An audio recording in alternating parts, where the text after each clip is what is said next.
రూపాయలు 1,00,000 2 లక్షలు పెట్టి వైద్యం చేయించుకోలేనటువంటి పరిస్థితి. మనిషి చనిపోతాడని తెలుసు, అయినా ఆర్థికంగా డబ్బులు లేక చనిపోవడం తప్పించే మార్గం లేనటువంటి పరిస్థితుల్లో ఆ మహానుభావుడు వైఎస్ రాజశేఖర రెడ్డి గారు ఆరోగ్యశ్రీ తీసుకొచ్చి ఈ రాష్ట్రంలో కొన్ని లక్షల మంది నిరుపేదల్ని కార్పొరేట్ హాస్పిటల్కి తీసుకెళ్లి వైద్యం చేయించి వాళ్ళ ప్రాణాలను కాపాడినటువంటి వ్యక్తి రాజశేఖర రెడ్డి గారు. ఆయన ఒక అడుగేస్తే జగన్మోహన్ రెడ్డి గారు ఈరోజు 3,300 మంది 3,300 రోగాలకి డిజిటల్ కార్డు ఇచ్చి ప్రతి పేదవాడిని కూడా హాస్పిటల్కి తీసుకెళ్ళి ఆరోగ్య సమస్య వస్తే ₹1 కూడా ఖర్చు లేకుండా వాళ్ళ ప్రాణాలను కాపాడుతున్నటువంటి జగన్మోహన్ రెడ్డి గారు ఈరోజు విద్యారంగం కావచ్చు, వైద్య రంగంలో కావచ్చు, గత 70 సంవత్సరాల్లో ఏ ముఖ్యమంత్రి చేయనటువంటి విధంగా ఈరోజు జగన్మోహన్ రెడ్డి గారు చేస్తున్నాడు. అదేవిధంగా పేద కుటుంబాలు ఆర్థికంగా ఇబ్బంది పడకూడదని చెప్పి ఎన్నికల్లో పెట్టినటువంటి నవరత్నాలని ప్రతి అంశాన్ని కూడా తూచా తప్పకుండా బటన్ నొక్కి మహిళమ్మ తల్లుల అకౌంట్లోకి 2,57,000 కోట్ల రూపాయలు ఈ రాష్ట్ర ప్రభుత్వ సంపదని పేద కుటుంబాలకు అందించినటువంటి వ్యక్తి జగన్మోహన్ రెడ్డి గారు. గతంలో ఏ ముఖ్యమంత్రి అయినా కనీసం 50,000 కోట్ల రూపాయలు 5 సంవత్సరాల్లో పేదల కుటుంబాలకు ఇచ్చాడని చెప్పి నేను అడుగుతున్నా. ఈరోజు సిగ్గు శరం లేకుండా చంద్రబాబు నాయుడు జగన్మోహన్ రెడ్డి గారి గురించి మాట్లాడతాడు, పవన్ కళ్యాణ్ గారు మాట్లాడతాడు. అది కూడా కాదు 24. ఈరోజు రాజమండ్రి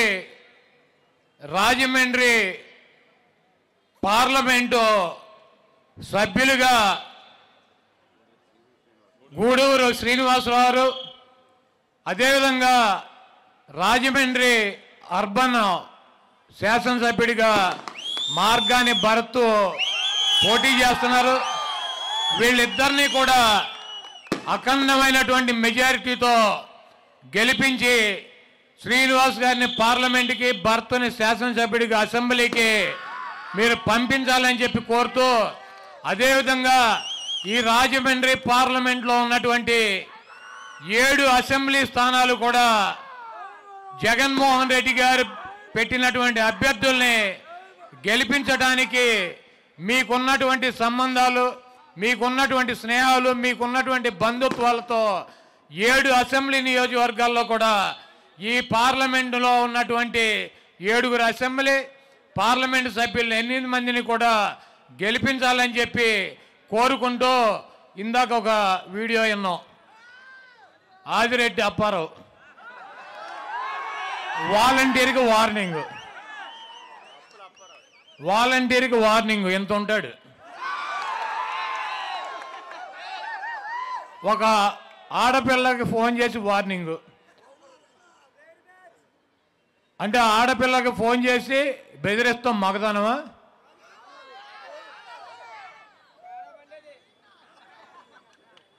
ఈరోజు ఒకటి చెప్పదలుచుకున్నా, వాలంటీర్లు కావచ్చు, వైఎస్ఆర్ కాంగ్రెస్ పార్టీ నాయకులు కావచ్చు, కార్యకర్తలు కావచ్చు,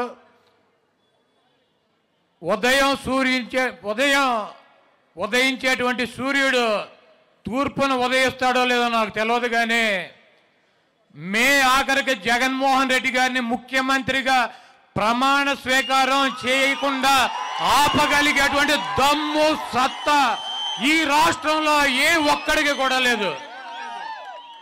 ఎందుకంటే చంద్రబాబు నాయుడు ఒక్కడే వస్తే గెలవలేడన్న సంగతి చంద్రబాబుకి తెలుసు, కాబట్టి దత్తపుత్రుడిని తెచ్చుకున్నాడు. ఈరోజు మీరందరూ ఆలోచించుకోండి, చంద్రబాబు నాయుడు సామాజిక వర్గం కమ్మ, 3% ఓటింగ్ ఉంటుంది, 3% ఓటింగు. ఆ పార్టీలో తెలుగుదేశం పార్టీలో 30 సీట్లు ఇచ్చుకున్నాడు, వాళ్ళకి 30 పైనే. ఆయన గెలవలేడు, ఆయన సామాజిక వర్గం ఆ పార్టీని గెలిపించలేదు, 30 సీట్లు ఇచ్చుకున్నాడు.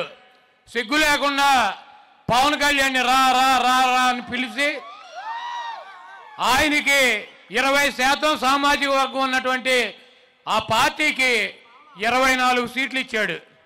సిగ్గు లేకుండా ఈ ఇవ్వటానికి సిగ్గు లేకపోయినా, తీసుకుంటాక ఆయనకి లేకపోయినా, చూసేటువంటి ఇదన్నీ కూడా పరిశీలించేటువంటి ఆ సామాజిక వర్గానికి తప్పకుండా విచక్షణ ఉంటుంది.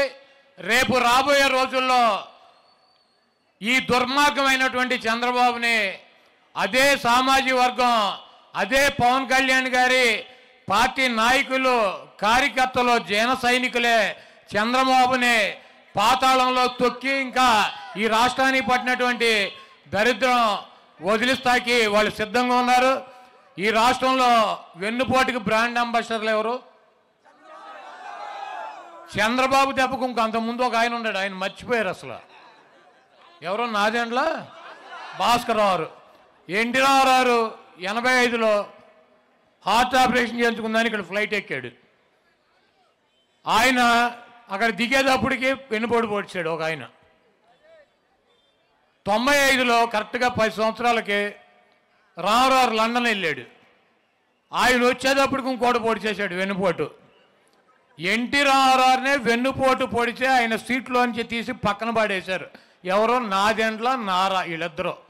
మొన్న తాడేపల్లిగూడెం సభలో చూసారా, పవన్ కళ్యాణ్ గారి మధ్యలో కూర్చుని ఒకడటు ఒకడిటు కూర్చుని ఉన్నారు. ఒకడటు ఒకడిటు కూర్చుని ఉన్నారు.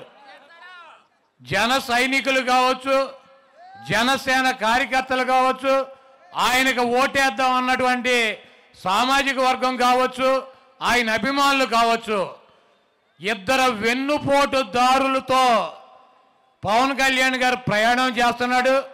ఎప్పుడు ఎవడు ఎలా పొడిచి ఏమి చేస్తారో ఈ రాష్ట్రంలో ఉన్నటువంటి ఆయనకి తప్పించి ఈ ప్రజలందరికీ కూడా తెలుసు. కాబట్టి ఆయన ముందు కాపాడుకోవాలంటే ఈ చంద్రబాబు నాయుడిని పాతాళంలోకి తొక్కి జనసేన సైనికులు, జనసేన కార్యకర్తలు డెఫినెట్గా తెలుగుదేశాన్ని ఓడించాలని చెప్పి రేపు పిఠాపురంలోనో, భీమవరంలోనో, లేకపోతే ఇంకో చోట ఎక్కడో చోట పవన్ కళ్యాణ్ గారు ఈ ప్రాంతంలోనే పోటీ చేస్తాడని చెబుతున్నారు. ఎవరు ఓడిస్తారు ఆయన్ని? మా రామోజీరావు, మా రాధాకృష్ణ, మా బిఆర్ నాయుడు, మా పౌడర్ డబ్బా వీళ్ళు చెబుతున్నారు. జగన్మోహన్ రెడ్డి గారంట పవన్ కళ్యాణ్ని ఓటేస్తాకి ప్రత్యేక వ్యూహం పన్నుతున్నారంట. జగన్మోహన్ రెడ్డి గారు 175 చోట్ల మా ప్రత్యర్థులను ఓడించి వైఎస్ఆర్ కాంగ్రెస్ పార్టీ అభ్యర్థుల్ని గెలిపించుకుంటాకి ఆయన వ్యూహం పన్నుతూనే ఉంటాడు. దాంట్లో పవన్ కళ్యాణ్ ఉండొచ్చు, చంద్రబాబు ఉండొచ్చు, లోకేష్ ఉండొచ్చు, లేకపోతే ఆదిరెడ్డి వాసు ఉండొచ్చు, లేకపోతే మా వయసు అయిపోయిన బుచ్చి చౌదరి ఉండొచ్చు, అందరూ ఉంటారు దాంట్లో. మాకేం స్పెషల్గా పవన్ కళ్యాణ్, చంద్రబాబు అని ఉండదు. మా అభ్యర్థులను గెలిపించుకోవటమే వైఎస్ఆర్ కాంగ్రెస్ పార్టీ శ్రేణులు జగన్మోహన్ రెడ్డి గారి వ్యూహం. పవన్ కళ్యాణ్ గెలిస్తే పక్కలో బల్యంలాగా చంద్రబాబుకు ఉంటాడు.